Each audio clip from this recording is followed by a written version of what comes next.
అస్సలాము అలైకుం వరహమతుల్లాహి వబర్కాతు. మీ అందరిపై దైవశాంతి శుభాలు కురియుగాక. సోదర సోదరి మనులారా, ఈ భూమండలంపై మానవ మనుగడ ఆరంభం నుండి దైవం మానవుల మార్గదర్శకత్వం కోసం ఎన్నో ఉపదేశాలను గ్రంథాలను అవతరింపజేస్తూ వచ్చాడు. ఆ గ్రంథాల పరంపరలోని చివరి హెచ్చరిక హితబోధ గ్రంథమే ఈ ఖురాన్. ఇది సర్వమానవాది కోసం అవతరింపజేయబడింది. ఇది ఈ గ్రంథ అవతరణ భాష అరబీ. ఇప్పుడు దీని తెలుగు అనువాదాన్ని మేము ముందుస్తున్నాను.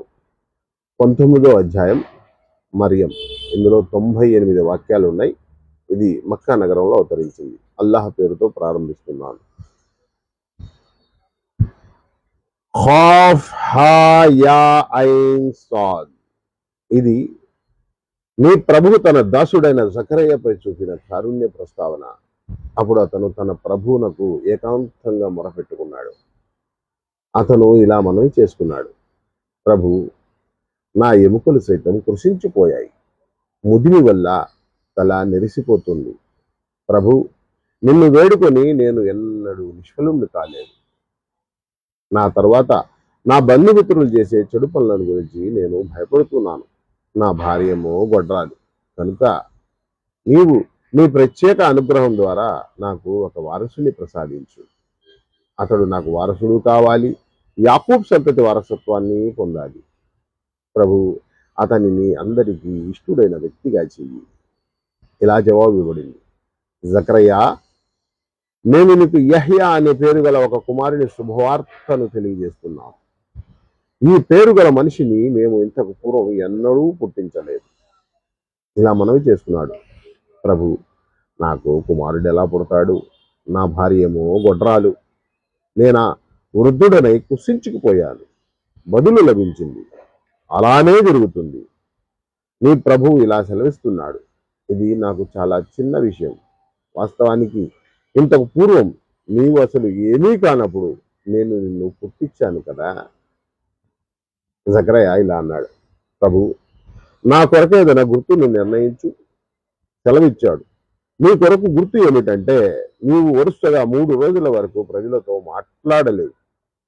తర్వాత అతను తన ప్రత్యేకమైన గది నుండి బయటికి వచ్చి తన జాతి వారి వద్దకు వెళ్ళి ఉదయం సాయంత్రం దేవుని పవిత్రతను కొనియాడండి అని సైగ ద్వారా వారికి హితోపదేశం చేశాడు. మేము అతనితో, యహ్యా, దైవ గ్రంథాన్ని గట్టిగా పట్టుకో అని అన్నాం. మేము అతనికి బాల్యంలోని హుకుం అంటే వివేకంను ప్రసాదించాం. తర్వాత మా తరఫు నుండి అతనికి దయాత్ర హృదయాన్ని, పరిశుద్ధతను అనుగ్రహించాము. అతను ఎక్కువ భయభక్తులు గలవాడు, తల్లిదండ్రుల హక్కులను గుర్తించినవాడు. అతను దౌర్జన్యపరుడు కాడు, అవిధేయుడు కాడు. అతను పుట్టిన రోజున, అతను మరణించే రోజున, అతనిని బ్రతికింపి లేపే రోజున అతనిపై శాంతి నెలకొనుగాక. ప్రవక్త, ఈ గ్రంథంలో మరియం తన వారిని వేరేపోయి తూర్పు దిక్కున ఏకాంతంగా కూర్చుంటి వారికి చాటుగా తెరకొట్టుకొని ఉండిపోయినప్పుడు వృత్తాంతాన్ని ప్రస్తావించు. ఈ స్థితిలో మేము ఆమె వద్దకు మా ఆత్మను అంటే దైవదూతను పంపాము. అప్పుడు అతను ఆమె ముందు పరిపూర్ణమైన మానవాకారంలో ప్రత్యక్షమయ్యాడు. వెంటనే మరియం ఇలా పిలిచింది: నీవు దైవభీతి గల మనిషివే అయితే నేను నీ భార్య నుండి రక్షించవలసిందిగా దయామయుడైన దేవుని శరణు కోరుకుంటున్నాను. అతను, నేను నీ ప్రభుదూతను మాత్రమే, నీకు ఒక పరిశుద్ధ పుత్రుని ఇచ్చేందుకు పంపబడ్డాను అని చెప్పాడు. మరియం ఇప్పుడు, నాకు పుత్రుడు ఎలా పుడతాడు? నన్ను పురుషుడు ఎవడు తాకనేనా లేదు, నేను చెడు నడతగల దానిని కాను అని అన్నది. దైవదూత ఇలా అన్నాడు: అలాగే జరుగుతుంది. నీ ప్రభు అలా చేయడం నాకు చాలా సులభం. ఆ బాలుని ప్రజల కొరకు ఒక సూచనగా, మా తరఫు నుండి ఒక కారుణ్యంగా మేము చేయాలని పనిచేస్తున్నాము. ఇది జరిగి తీరవలసిన విషయమే అని సెలవిస్తున్నాడు. మరియం ఆ మగ శిశువును గర్భంలో దాల్చింది. గర్భవతి అయిన ఆమె ఒక దూర ప్రదేశానికి వెళ్ళిపోయింది. తర్వాత ప్రసవ వేదన పడుతూ ఆమె ఒక ఖర్జూరపు చెట్టు కిందకు చేరింది. ఆమె ఇలా వాపోయింది, అయ్యో, నేను ఇంతకు ముందే మరణించి ఉంటే, నామరూపాలు లేకుండా నశించి ఉంటే ఎంత బాగుండేది అని. అప్పుడు దైవదూత కాళ్ల వైపు నుండి ఆమెను పిలిచి ఇలా అన్నాడు, బాధపడకు, నీ ప్రభు నీకు దిగువ భాగంలో ఒక సెలయేరును సృజించాడు. నీవు ఈ చెట్టు మొదలు కొంచెం ఊపు, నీపై స్వచ్ఛమైన తాజా ఖర్జూర పళ్ళు రాలుతాయి. నీవు తిను, త్రాగు, నీ కళ్ళను చల్లబరుచుకో. తర్వాత ఎవరైనా మనిషి నీకు కనిపిస్తే అతనికి నేను కరుణామయుని కోసం ఉపవాసం ఉంటానని మొక్కుకున్నాను కనుక ఈరోజు నేను ఎవరితోనూ మాట్లాడను అని చెప్పు. తర్వాత ఆమె ఆ బాలుని తీసుకుని తన జాతి వారి వద్దకు వచ్చింది. ప్రజలు ఇలా అన్నారు, మరియం, నీవు పెద్ద పాపమే చేశావు. ఓ హారూన్ సోదరి, నీ తండ్రి కూడా చెడ్డ మనిషి కాడే, నీ తల్లి కూడా నీతి బాహ్యమైన నడతగల స్త్రీ కాదే. మరియం ఆ బాలుని వైపు సైగ చేసింది. దానికి ప్రజలు, ఉయ్యాలలో ఉన్న ఈ పసిపిల్లవాడితో మేము ఏం మాట్లాడము అని అన్నారు. అప్పుడు పిల్లవాడు ఇలా పలికాడు, నేను అల్లాహ్ అంటే ఈశ్వర సృష్టికర్త దాసుణ్ణి. ఆయన నాకు గ్రంథాన్ని ఇచ్చాడు, నన్ను ప్రవక్తగా నియమించాడు. నేను ఎక్కడున్నా సరే ఆయన నన్ను శుభవంతునిగా చేశాడు. నేను జీవించి ఉన్నంత కాలం నమాజును జకాతును పాటించు అని ఆజ్ఞాపించాడు. నా తల్లి హక్కును నెరవేర్చేవారిగా నన్ను చేశాడు. నన్ను దౌర్జన్యపరునిగాను పాషాణ హృదయునిగాను చేయలేదు. నేను పుట్టిన రోజున, నేను మరణించే రోజున, బ్రతికింపబడి లేపే రోజున నాకు శాంతి కలుగుతుంది. ఇతనే మరియం కుమారుడు ఈసా అంటే యేసుక్రీస్తు వారు. ఇదే అతనికి సంబంధించిన అసలు నిజం. దానిని గురించి ప్రజలు సందేహిస్తున్నారు. ఎవరినైనా తన కుమారుడుగా చేసుకోవడం అనేది అల్లాహ్ అంటే ఈశ్వరుకు తగిన పద్ధతి కాదు. ఆయన పరమ పవిత్రుడు. ఏ విషయాన్ని గురించి అయినా ఆయన నిర్ణయం తీసుకుంటే అయిపో అని ఆజ్ఞాపిస్తాడు, అంతే, అది అయిపోతుంది. ఈసా అంటే యేసుక్రీస్తు ఇలా ప్రకటించాడు, నాకు మీకు ప్రభు అల్లాహ్ అంటే ఈశ్వరే కనుక మీరు ఆయనకే దాస్యం చేయండి. ఇదే రుజుమార్గం. కానీ తర్వాత విభిన్న వర్గాలు పరస్పరం విభేదించుకోసాగాయి. కనుక అవిశ్వాసులకు తాము ఒక మహాదినాన్ని చూడబోయే సమయం ఎంతో వినాశాత్మకంగా ఉంటుంది.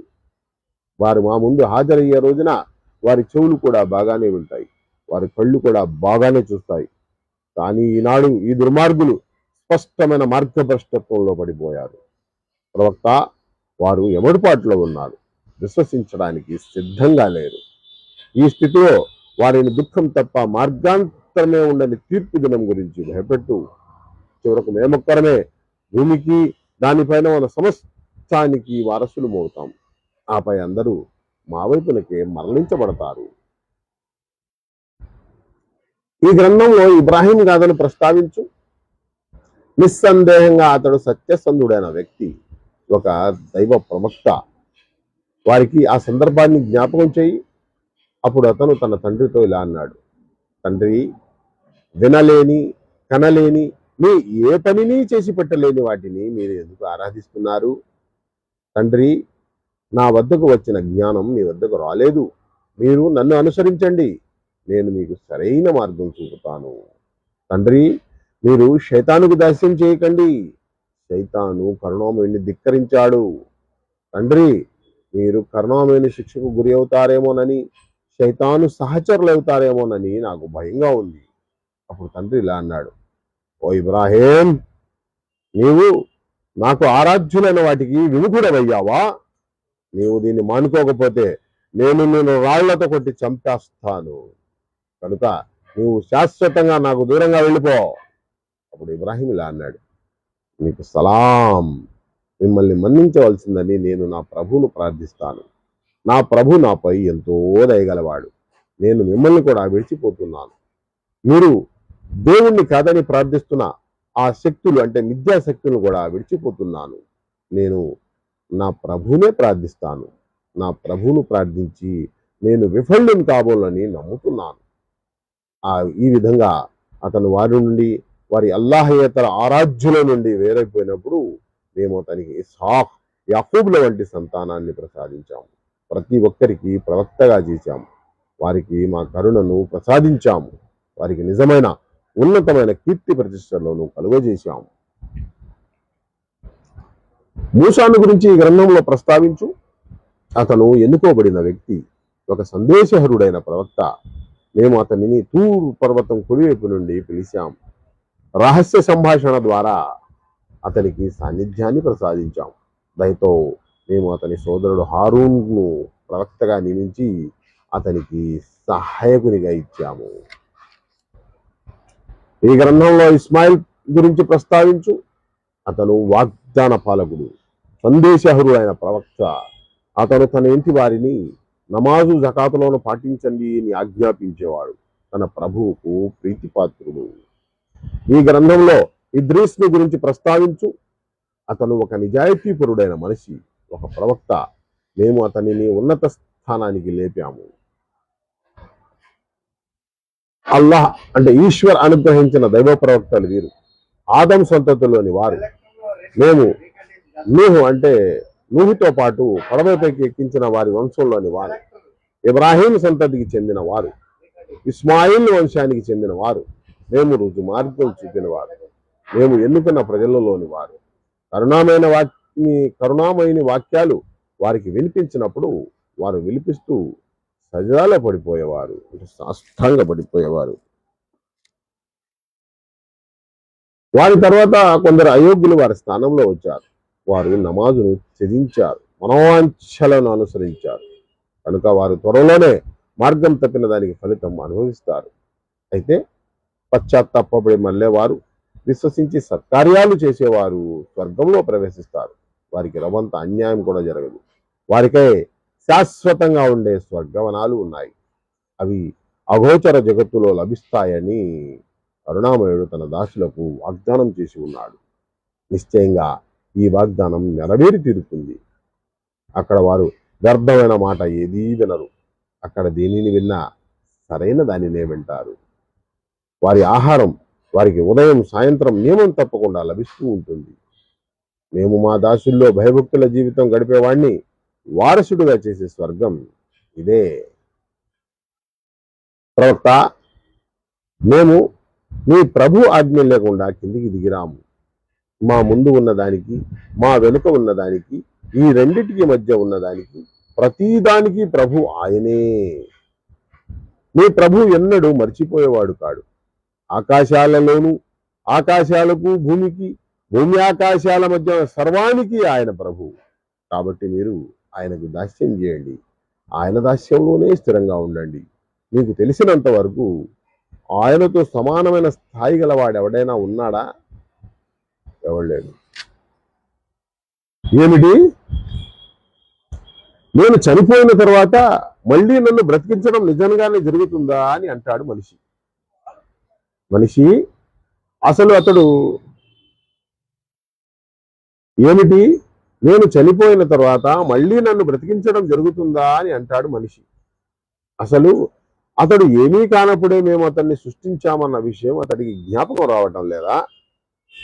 నీ ప్రభు సాక్షిగా మేము వారందరినీ వారితో పాటు శైతాన్లను కూడా తప్పకుండా ప్రోగు చేస్తాం. తర్వాత నరకం చుట్టూ హాజరుపరిచి వారిని మోకాళ్లపై కూలదీస్తాం. ఆ తర్వాత కరుణామయునికి వ్యతిరేకంగా అహంకారంతో తిరుగుబాటు చేసిన ప్రతి వ్యక్తిని ప్రతి వర్గం నుండి వేరు చేస్తాం. ఇంకా వారిలో నరకంలో త్రోయడానికి ఎక్కువ అర్హులెవరో మాకు తెలుసు. నీలో నరకం దరిదాపులకు పోనేవాడెవ్వడూ లేడు. ఇది ఒక నిర్ణీత విషయమే. దాన్ని నెరవేర్చడం నీ ప్రభు బాధ్యత. తర్వాత మేము ప్రపంచంలో భయభక్తులు కలిగి ఉన్న వారిని రక్షిస్తాం. దుర్మార్గులను అందులో వారు ఉన్న పరిస్థితి ఆ దుర్మార్గులను అందులో వారు పడి ఉన్న స్థితిలోనే విడిచిపెడతాం. స్పష్టమైన వాక్యాలను వారికి వినిపించినప్పుడు తిరస్కారులు విశ్వాసులతో ఎలా అంటారు? మన ఇరు వర్గాలలో మంచి స్థితిలో ఉన్న వర్గం ఏదో, ఎవరి సభలు అద్భుతంగా ఉన్నాయో చెప్పండి. వాస్తవానికి మేము వారికి పూర్వం ఇలాంటి జాతులను ఎన్నోట్లో నాశనం చేశాం. అవి వారికంటే అపారమైన వస్తు సామాగ్రి కలిగి ఉండేవి. బాహ్య ఆడంబరాల విషయంలో వారికన్నా ఎంతో మిన్నగా ఉండేవి. వారితో ఎలా అనండి, మార్గం తప్పిన వ్యక్తికి కరుణామయుడు వ్యవహరిస్తూ పోతాడు. చెట్ట చివరకు ఇలాంటి వ్యక్తులు తమకు వాగ్దానం చేయబడిన దాన్ని గమనించినప్పుడు అది దైవశిక్ష అయినా కావచ్చు, లేదా ప్రళయ ఘడి అయినా కావచ్చు. వారు తెలుసుకుంటారు హీనస్థితిలో ఎవరు ఉన్నారో, బలహీన పక్షం ఎవరిదో. దానికి ప్రతిగా రుజుమార్గం అవలంబించిన వారికి అల్లాహ్ అంటే ఈశ్వర్ రుజుమార్గావలంబనలో వృద్ధిని ప్రసాదిస్తాడు. చిరస్థాయిగా ఉండిపోయే సత్కార్యాలు మాత్రమే నీ ప్రభు దృష్టిలో ప్రతిఫలం రీత్యా, పర్యావసానం దృష్ట్యా ఉత్తమమైనవి. ఇంకా మా వాక్యాలను తిరస్కరించి మేము సంపదతోనూ సంతానంతోనూ అనుగ్రహించబడుతూనే ఉంటాము అని ప్రగల్భాలు పలికే వ్యక్తిని నీవు చూశావా? అగోచర విషయం ఏదైనా అతనికి తెలిసిపోయిందా? లేక కరుణామయుడి నుండి అతడు ఏమైనా వాగ్దానం పొంది ఉన్నాడా? ఎంత మాత్రం కాదు. అతడు వాగేదాన్ని మేము వ్రాసుకుంటాం. అతడి శిక్షను మరింత పెంచుతాం.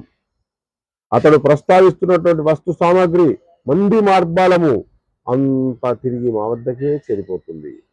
అతడు ఒక్కడే ఒంటరిగా మా ముందు హాజరుపరచబడతాడు. వారు అల్లాహ్ అంటే ఈశ్వరులు కాదని కొందరిని తమ దేవుళ్ళుగా చేసుకుంటున్నారు. తమకు వారు అండగా ఉంటారని భావించారు. కానీ అండగా ఎవరూ ఉండరు. ఆ దేవుళ్ళు అంటే మిథ్యా దేవుళ్ళు అందరూ వారి ఆరాధనను నిరాకరిస్తారు. పైగా వారికి ప్రత్యర్థి అవుతారు. మేము సత్య తిరస్కారుల మీదకు శైతాన్లను వదిలిపెట్టి ఉన్న విషయాన్ని నీవు చూడటం లేదా? అవి వారిని సత్యాన్ని వ్యతిరేకించండి అని అమితంగా పురిగొలుపుతూ ఉన్నాయి. సరే, ఇక వారిపై శిక్ష అవతరించే సమయంలో నీవు తొందరపడకు. మేము వారి రోజులను లెక్కిస్తున్నాము. భయభక్తుల గలవారికి మేము అతిథులుగా కరుణామయుని సన్నిధిలో ప్రవేశపెట్టబోయే రోజు అపరాధులకు దప్పిక కన్న జంతువుల వలె నరకం వైపులకు తోలుకుపోయే రోజు రానున్నది. అప్పుడు ప్రజలు ఏ సిఫారసుని తీసుకురాగలిగే శక్తి కలిగి ఉండడు. కరుణామయుని సమ్ముఖం నుండి అనుమతి పత్రం పొంది ఉన్నవాడు తప్ప.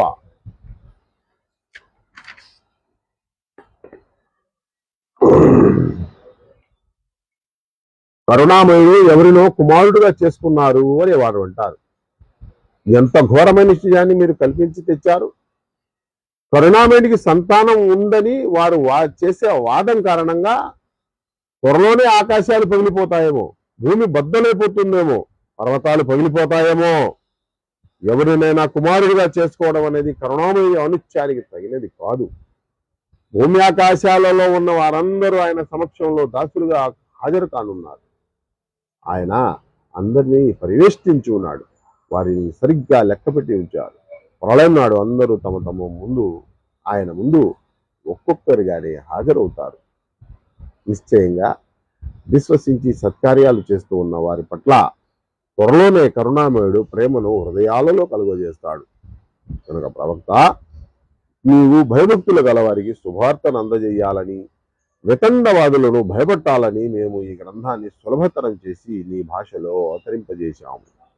వారికి పూర్వం మేము ఎన్నో జాతులను నాశనం చేశాం. ఈనాడు ఎక్కడైనా నీవు వారి గుసగుసలు చూస్తున్నావా? లేక ఎక్కడైనా వారి గురించిన గుసగుస నీకేదైనా వినిపిస్తుందా? 20వ అధ్యాయం తాహా. ఇందులో 135 వాక్యాలు ఉన్నాయి. ఇది మక్కా నగరంలో అవతరించింది. అల్లాహ్ పేరుతో ప్రారంభిస్తున్నాను. తాహా. మేము ఈ ఖురానును నీపై అవతరింపజేసింది నిన్ను కష్టానికి గురి చేయడానికి మాత్రం కాదు. ఇది భయపడే తాహా. మేము ఈ ఖురానును నీపై అవతరింపజేసింది నిన్ను కష్టానికి గురి చేయడానికి మాత్రం కాదు. ఇది భయపడే ప్రతి వ్యక్తికి ఒక జ్ఞాపిక. భూమిని ఎత్తైన ఆకాశాలను సృష్టించిన వాని తరఫు నుండి ఇది అవతరింపజేయబడింది. ఆ కరుణామయుడు సృష్టి సామ్రాజ్య పీఠంపై ఆసీనుడై ఉన్నాడు. ఆకాశాలలో, భూమిలో మరియు భూమి ఆకాశాల మధ్య ఇంకా నేల కింద ఉన్న వాటన్నిటికీ ఆయన యజమాని. నీవు నీ మాటను బిగ్గరగా పలికినా పర్వాలేదు. ఆయన మెల్లగా పలికిన మాటను మాత్రమే కాదు, దానికంటే అతి గోప్యమైన మాటను సైతం ఎరుగును. ఆయనే అల్లాహ్ అంటే ఈశ్వర్. ఆయన తప్ప మరొక దేవుడు లేడు. ఆయనకు ఉత్తమమైన పేర్లు ఉన్నాయి. మూసా వృత్తాంతం కూడా నీకేమైనా అందిందా? అప్పుడు అతను ఒక మంటను చూసి తన ఆలుబిడ్డలతో ఇలా అన్నాడు, కొంచెం ఆగండి, నేను ఒక మంటను చూశాను. బహుశా మీకోసం కాస్త నిప్పును తీసుకురాగలనేమో, లేదా ఆ మంట వద్ద నాకేదైనా దారికి సంబంధించిన మార్గదర్శకత్వం లభిస్తుందేమో. అక్కడకు చేరగానే ఒక వాణి ఇలా పిలిచింది, మూసా, నేనే నీ ప్రభువును, చెప్పులు విడువు, నీవు పవిత్రమైన తువా లోయలో ఉన్నావు. నేను నిన్ను ఎన్నుకున్నాను. వాణి ద్వారా చెప్పబడేదాన్ని విను. నేనే అల్లాహ్ అంటే ఈశ్వర్ను, నేను తప్ప మరొక దేవుడు లేడు. కనుక నీవు నాకు దాస్యం చెయ్యి, నా జ్ఞాపకం కోసం నమాజును స్థాపించు. ప్రళయ గడియ తప్పనిసరిగా వస్తుంది. నేను దాని సమయాన్ని గోప్యంగా ఉంచాలనుకున్నాను. ప్రతి వ్యక్తి తన కృషి ప్రకారం ప్రతిఫలం పొందగలగటానికి. కనుక దానిని విశ్వసించకుండా తన మనోవాంఛలకు దాసుడైపోయిన వ్యక్తి ఎవడైనా నిన్ను ఆ గడియ గురించి చింతన నుండి మరల్చకూడదు. మరల్చితే నీవు వినాశనానికి గురి అవుతావు. మూసా, నీ చేతిలో ఉన్నదేమిటి? దానికి మూసా ఇలా అన్నాడు, ఇది నా చేతికర్ర. దానిని దాని ఆధారంగా నడుస్తాను. దానితో నా మేకల కోసం ఆకులు రాస్తాను అన్నాడు. ఇంకా ఎన్నో పనులు దానితో చేస్తాను అని సమాధానం చెప్పాడు. మూసా, దాన్ని విసిరివేయి అని దేవుడు సెలవిచ్చాడు. అతను విసిరివేశాడు. అకస్మాత్తుగా అది పరిగెత్తుతున్న ఒక పాము మాదిరిగా మారిపోయింది. దేవుడు ఇంకా ఇలా అన్నాడు, దాన్ని పట్టుకో, భయపడకు, మేము దాన్ని మళ్ళీ అది పూర్వం ఉన్న మాదిరిగానే చేసి వేస్తాము. నీ చేతిని కొంచెం నీ చంకలో నొక్కు, అది మెరుస్తూ బయటికి వస్తుంది, ఎలాంటి బాధ లేకుండానే. ఇది రెండో సూచన. ఎందుకంటే మేము నీకు మా పెద్ద సూచనలు చూపబోతున్నాం. ఇక నీవు ఫిరౌన్ వద్దకు వెళ్ళు, అతడు ధిక్కారి అయిపోయాడు. మూసా ఇలా మనవి చేసుకున్నాడు, ప్రభు, నా హృదయాన్ని తెరువు, నా కార్యాన్ని నా కొరకు సులభతరం చెయ్యి. ప్రజలు నా మాటను అర్థం చేసుకోగలగడానికి నా నాలుక ముడిని విప్పు. ఇంకా నా కొరకు నా కుటుంబం నుండే ఒక సహాయకుడిని నియమించు. నా సోదరుడు హారుణ్ణి అతని ద్వారా నా చేతులకు పటిష్టం చెయ్యి. అతనిని నా కార్యంలో నాకు సహాయపడేలాగా చెయ్యి. మేము నీ పరిశుద్ధతను అత్యధికంగా ప్రకటించేందుకు, నిన్ను అమితంగా స్మరించేటందుకు నీవు నిత్యము మా స్థితిని కనిపెట్టే ఉన్నావు. ఇలా సెలవిచ్చాడు. మూసా, నీవు కోరినది ఇవ్వబడింది. మేము మరొకసారి నీకు ఉపకారం చేశాం. మేము నీ తల్లికి సూచన ఇచ్చిన సందర్భాన్ని జ్ఞాపకం తెచ్చుకో. అది వాణి ద్వారా మాత్రమే ఇవ్వబడే సూచన. అదేమిటంటే, ఈ బాలుడిని పెట్టులో పెట్టు, ఆ పెట్టును నదిలో వదిలేయి, నది దానిని ఒడ్డుకు పడవేస్తుంది. నాకు ఈ బాలుడికి శత్రువైన వాడు దాన్ని పట్టుకు వెళతాడు. నేను నా తరఫు నుండి నీపై ప్రేమను అవతరింపజేశాను. నీవు నా పర్యవేక్షణలో పెంచబడే ఏర్పాటు చేశాను. జ్ఞాపకం తెచ్చుకో. అప్పుడు నీ సోదరి అనుసరిస్తూ అక్కడకు వెళ్ళి, ఈ బాలుడిని చక్కగా పెంచి పోషించే ఆమెను గురించి నేను నీకు తెలుపనా అని అంటుంది. ఇలా మేము నిన్ను మళ్ళీ నీ తల్లి వద్దకే చేర్చాము. ఆమె కళ్ళు చల్లబడేందుకు, ఆమె దుఃఖించకుండా ఉండేటందుకు. ఇంకా ఈ విషయం కూడా జ్ఞాపకం తెచ్చుకో. నీవు ఒక వ్యక్తిని హత్య చేశావు. మేము ఆ ఉచ్చు నుండి నీకు విముక్తి కలిగించాము. తర్వాత నేను విభిన్న పరీక్షలకు గురి చేశాము. నీవు మద్యం ప్రజల మధ్య ఎన్నో సంవత్సరాలు గడిపావు. మూసా, ఇప్పుడు నీవు సరిగ్గా సమయానికి వచ్చేసావు. నేను నిన్ను నా కొరకు తీర్చిదిద్దుకున్నాను. వెళ్ళండి, నీవు నీ సోదరుడు నా సూచనలతో. చూడండి, మీరు నన్ను స్మరించే విషయంలో అశ్రద్ధ చేయకండి. మీరిద్దరూ కలిసి ఫిరౌన్ వద్దకు వెళ్ళండి. అతను ధిక్కారి అయిపోయాడు. అతనితో మృదువుగా మాట్లాడండి. బహుశా అతను హితబోధన స్వీకరిస్తాడేమో, లేదా దేవునికి భయపడతాడేమో. ఉభయులు ఇలా మనవి చేసుకున్నారు, ప్రభు, అతను మాపై దౌర్జన్యం చేస్తాడేమో అని, లేక మాపై విరుచుకుపడతాడేమో అని మేము భయపడుతున్నాము. ఇలా సెలవిచ్చాడు, భయపడకండి, మీతో పాటు నేనున్నాను, అంతా వింటున్నాను, చూస్తున్నాను. అతని వద్దకు వెళ్ళి ఇలా అనండి, మేము నీ ప్రభువు సందేశహరులం. ఇశ్రాయేల్ సంతతి వారు మాతో రావటానికి అనుమతించు. వారిని భయపెట్టకు, వారిని బాధ పెట్టకు. మేము నీ వద్దకు నీ ప్రభు సూచనలను తీసుకువచ్చాము. నిజ మార్గం అనుసరించే వారికి శాంతి ఉంది, తిరస్కరించి విముఖుడే వారికి శిక్ష ఉంది అని మాకు వహీ అంటే వాణి ద్వారా తెలుపబడింది అని. అప్పుడు ఫిరౌను, సరే అయితే మూసా, నీ ఇద్దరి ప్రభు ఎవడు అని అడిగాడు. దానికి మూసా, ప్రతి వస్తువుకు దాని స్వరూపాన్ని ప్రసాదించి తర్వాత దానికి మార్గం చూపిన వాడే మా ప్రభువు అని జవాబు పలికాడు.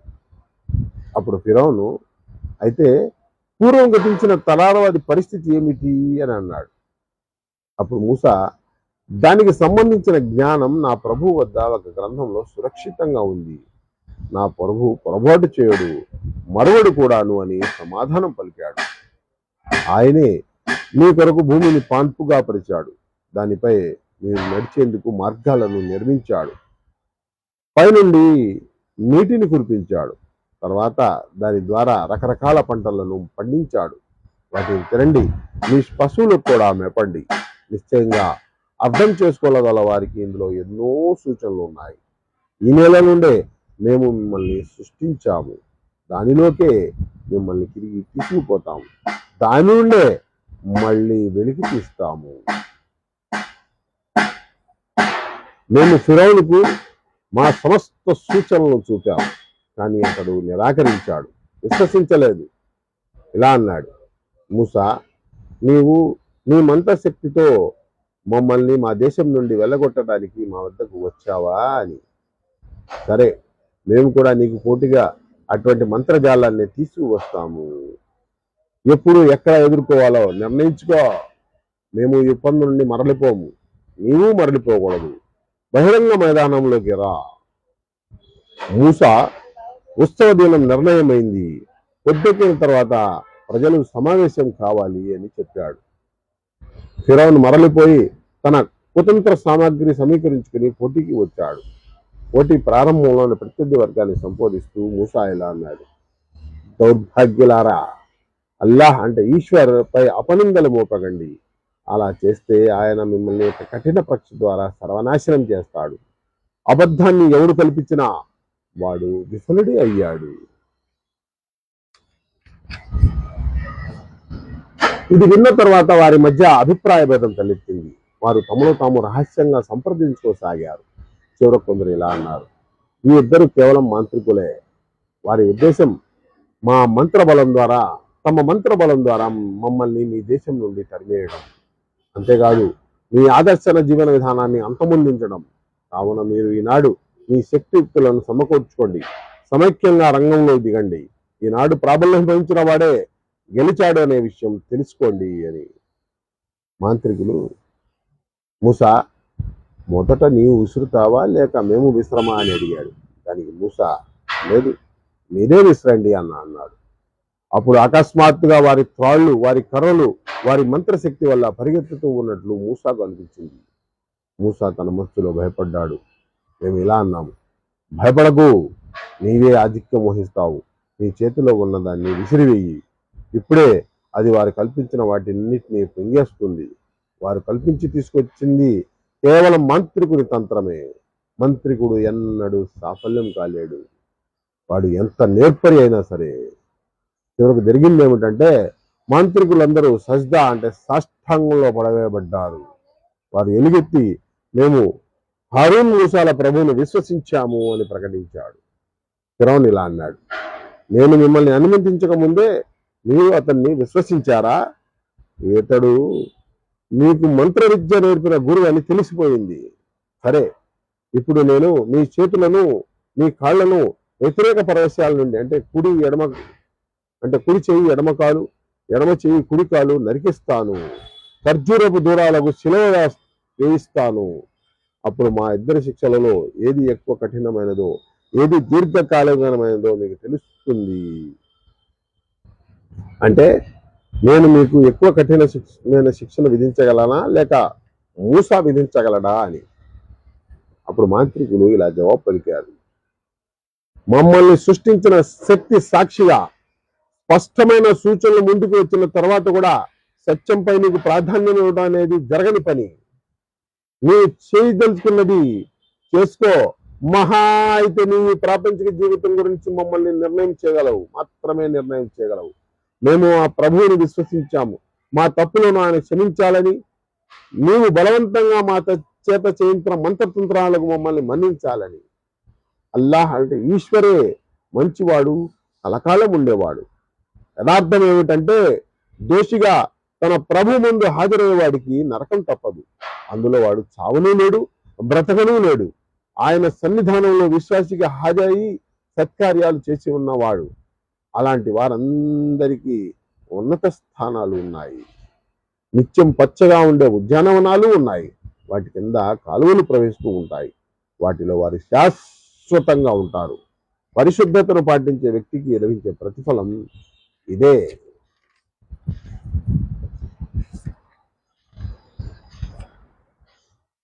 మేము మూసాకు వాణి ద్వారా ఇలా తెలిపాం, ఇక రాత్రికి రాత్రే నా దాసులను తీసుకుని బయలుదేరు, వారి కొరకు సముద్రంలో పొడిబాటను ఏర్పాటు చేయి. ఎవరైనా వెంటాడుతారేమో అనే భయం నీకు ఏమాత్రం వద్దు. సముద్రం మధ్యగా పోతున్నప్పుడు భయపడను వద్దు. వెనుక నుండి ఫిరౌన్ తమ సేనతో అక్కడికి చేరాడు. తర్వాత సముద్రం వారిని కమ్ముకుంది. కమ్ముకోవలసిన విధంగా ఫిరౌన్ తన జాతి ప్రజలను మార్గభ్రష్టులుగానే చేశాడు. వారికి సరైన మార్గదర్శకత్వాన్ని ఇవ్వలేదు.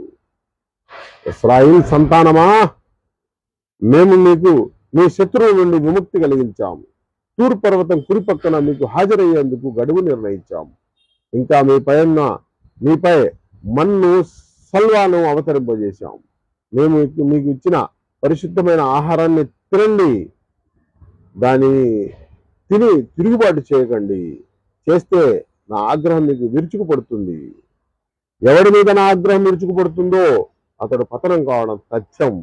అయితే ఎవడు పశ్చాత్తాపంతో మరియు విశ్వసించి మంచి పనులు చేస్తాడో, ఆ తర్వాత సక్రమంగా నడుచుకుంటాడో అతన్ని మేము అమితంగా మన్నిస్తాము. మూసా, ఏ విషయం నిన్ను నీ జాతి ప్రజల కంటే ముందుగానే ఇక్కడకు తీసుకొచ్చింది? అతను ఇలా మనవి చేసుకున్నాడు, ఇదిగో వారు నా వెనుక వస్తూనే ఉన్నారు. నేనే త్వరగా నీ సన్నిధానానికి వచ్చాను. నా ప్రభువు నా పట్ల ప్రసన్నుడు కావాలని. శ్రీనివాసరావు గారు,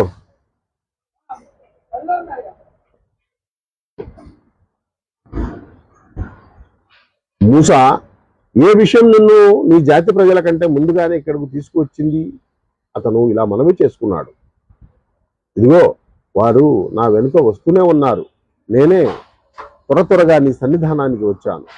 నా ప్రభువు నీవు నా పట్ల ప్రసన్నుడు కావాలని ఇలా సెలవిచ్చాడు. అయితే విను, నేను నీ వెనుక నీవు లేనప్పుడు నీ జాతి ప్రజలను పరీక్షకు గురి చేశాను. సామిరి వారిని మార్గం తప్పించాడు. మూసా ఆగ్రహోద్రుడై దుఃఖిస్తూ తన జాతి వాయుడు వైపునకు మరలాడు. అక్కడకు వెళ్ళి ఇలా అన్నాడు, నా జాతి ప్రజలారా, మీ ప్రభు మీకు మంచి వాగ్దానాలు చేయలేదా? అప్పుడే మీకు ఎన్నో రోజులు గడిచినట్లు అనిపించిందా? లేక మీరు మీ ప్రభు ఆగ్రహాన్ని మీపై కొని తెచ్చుకోవాలని కోరుకున్నందువల్లనే మీరు నాకు చేసిన వాగ్దానాన్ని భంగం చేశారా? దానికి సమాధానంగా వారు ఇలా అన్నారు, మేము నీకు చేసిన వాగ్దానాన్ని మేమే భంగపరచలేదు. జరిగింది ఏమిటంటే, ప్రజల ఆభరణాల బరువు మాపై పడగా మేము వాటిని క్రింద పడేశాము, అంతే. తర్వాత ఇలానే సామిరి కూడా ఏదో కొంత వేశాడు. వారికే ఒక ఆవుదుడ విగ్రహాన్ని చేసి వెలికి తీశాడు. దానిలో నుండి ఎద్దు వంటి అరుపు శబ్దం వచ్చేది. ప్రజలు అరుస్తూ, ఇదే మీ దైవము, మూసా దైవం కూడా. మూసా దీని గురించి మరిచిపోయాడు అని అన్నారు. వారు అడిగిన దానికి సమాధానంగా చెప్పజాలదనే విషయాన్ని. వారి లాభ నష్టాలపై ఏ అధికారం లేదు అనే విషయాన్ని వారు గమనించడం లేదు. హారూన్ మూసా రాకకు ముందే వారితో ఇలా అన్నాడు, ప్రజలారా, దీని వలన మీరు పెద్ద విపత్తులో పడిపోయారు. రెహమాన్ అంటే కరుణామయుడు మీ ప్రభువు కనుక మీరు నన్ను అనుసరించండి, నా మాట వినండి. కానీ వారి అతనితో ఇలా అననే అన్నారు, మా వద్దకు మూసా తిరిగి వచ్చే వరకు మేము దీన్నే పూజిస్తూ ఉంటాము, అంటే ఆవుదూడనే పూజిస్తూ ఉంటాము అన్నారు. మూసా తన జాతి వారిని మందలించిన తర్వాత హారూన్ వైపుకు తిరిగి ఇలా అన్నాడు, హారూన్, వారు మార్గం తప్పుతున్నారన్న విషయాన్ని నీవు గమనించినప్పుడు నా మార్గాన్ని అనుసరించకుండా నిన్ను వారించిన విషయం ఏమిటి? నీవు నా ఆజ్ఞను ఉల్లంఘించావా? హారూన్ ఇలా జవాబు పలికాడు, నా తల్లి కుమారుడా, నా గడ్డాన్ని పట్టుకోకు, నా తల వెంట్రుకలను పట్టి లాగకు. ఇశ్రాయేలు సంతతిలో చీలికలు తీసుకువచ్చావు, నా మాటను లక్ష్య పెట్టలేదు అని నీవు అంటావని నేను భయపడ్డాను.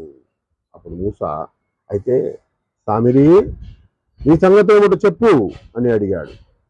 అతను ఇలా అన్నాడు, నేను వారికి కనిపించని దాన్ని ఒకదాన్ని చూశాను. అప్పుడు నేను సందేశహరుడి అడుగు జాడల నుండి ఒక పిడుకును మట్టిని తీసుకున్నాను, దానిని ఆవుదూడపై పోశాను, నా ఆత్మ నాకు అలానే సూచించింది. మూసా ఇలా అడిగాడు, సరే వెళ్ళిపో, ఇక జీవితాంతం నీవు నన్ను ముట్టుకోకండి అని అరుస్తూనే ఉంటావు. నీ విచారణ కొరకు ఒక సమయం నిర్ణయమయ్యే ఉంది, అది నీ విషయంలో ఎంత మాత్రము తొలగదు. ఇక చూడు, శ్రద్ధాభక్తులతో నీవు ఆరాధించే నీ దైవాన్ని ఇప్పుడు మేము కాల్చి పారేస్తాం, భస్మంగా చేసి సముద్రంలో కలిపేస్తాం. ప్రజలారా, మీ దేవుడు కేవలం ఒక్క అల్లాహ్ అంటే ఈశ్వర మాత్రమే, ఆయన తప్ప మరొక దేవుడు లేనే లేడు. ఆయన జ్ఞానం ప్రతి విషయాన్ని ఆవరించి ఉన్నది. ప్రవక్త, ఇలా మేము పూర్వం జరిగిన సంఘటనల చరిత్రను మీకు వినిపిస్తున్నాం. మేము ప్రత్యేకంగా మా వద్ద నుండి నీకు ఒక జ్ఞాపిక హితోపదేశంను ప్రసాదించాం. దానికి విముఖుడయ్యేవాడు ప్రళయం నాడు పెద్ద భారాన్ని మోస్తాడు. అటువంటి వారందరూ తమ సంకటంలో సదా చిక్కుకుని ఉంటారు. ప్రళయం నాడు ఈ నేరం యొక్క బాధ్యతాభారం వారికి ఎంతో బాధాకరమైన బరువుగా ఉంటుంది. శంఖం ఊదబడే ఆ రోజున మేము అపరాధులకు ఒక చోట ప్రోగు చేస్తాం. వారి కనుగుడ్లు భయం వల్ల తేలిపోతాయి. అప్పుడు వారు, ప్రపంచంలో మహా అయితే మీరు 10 రోజులు గడిపారేమో అని పరస్పరం గుసగుసలాడుకుంటారు. వారు ఉండేది ఏమిటో మీకు బాగా తెలుసు, ఇది కూడా మాకు తెలుసు. అప్పుడు వారిలో అతి జాగ్రత్తగా అంచనా వేసేవాడు సైతం, కాదు, ప్రపంచంలో మీరు జీవితం కేవలం 1 రోజు జీవితం మాత్రమే అని అంటాడు.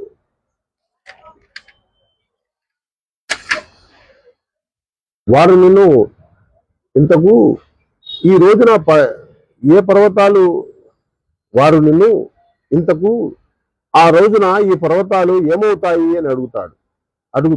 ఇలా చెప్పు, నా ప్రభు వాటిని ధూళిగా చేసి ఎగురవేస్తాడు, భూమిని చదురైన ప్రదేశంగా చేస్తాడు.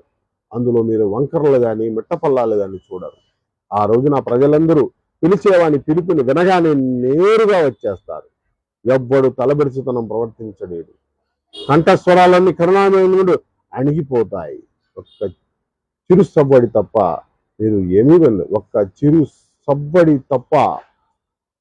ఏమీ వినలేరు. ఆ రోజున సిఫార్సు ఏమాత్రము పనిచేయదు. కరుణామయుడు ఎవరికైనా దానికి అనుమతి ఇచ్చి ఉండి అతని మాటను ఆలంకించడానికి ఇష్టపడితే తప్ప ఆయన ప్రజల పూర్వోత్తరాలను అన్నిటినీ ఎరుగును. ఇతరులను వాటి గురించి పూర్తిగా తెలియదు. ఇతరులకు వాటిని గురించి పూర్తిగా తెలియదు. సజీవుడు నిత్యుడు అయిన ఆయన ముందు ప్రజలు శిరస్సులు వంగుతాయి. ఏదైనా అన్యాయం చేసి దాని పాపభారాన్ని తన నెత్తిన మోసేవాడు అప్పుడు నష్టపోతాడు. సత్కార్యాలు చేసేవాడికి అతని విశ్వాసి కూడా అయితే ఏ అన్యాయమూ జరగదు. అతని హక్కులు కాజేయబడే ప్రమాదము ఉండదు. ఓ ప్రవక్త, ఈ విధంగా మేము దీన్ని అరబీ ఖురాన్గా అవతరింపజేశాం. అందులో 10 రకాలుగా హెచ్చరికలు చేశాం.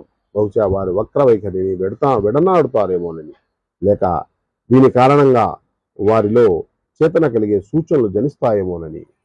కనుక అందరికంటే ఉన్నతుడు, గొప్పవాడు అల్లాహ్ అంటే ఈశ్వరే, ఆయనే నిజమైన చక్రవర్తి.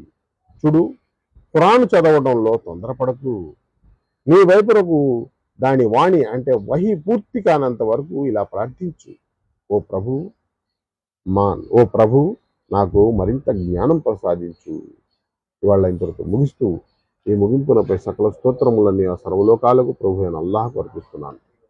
సుబ్హాన రబ్బిక రబ్బిల్ ఇజ్జతి అమ్మా యసిఫూన్ వస్సలామున్ అలల్ ముర్సలీన్ వల్హమ్దులిల్లాహి రబ్బిల్ ఆలమీన్.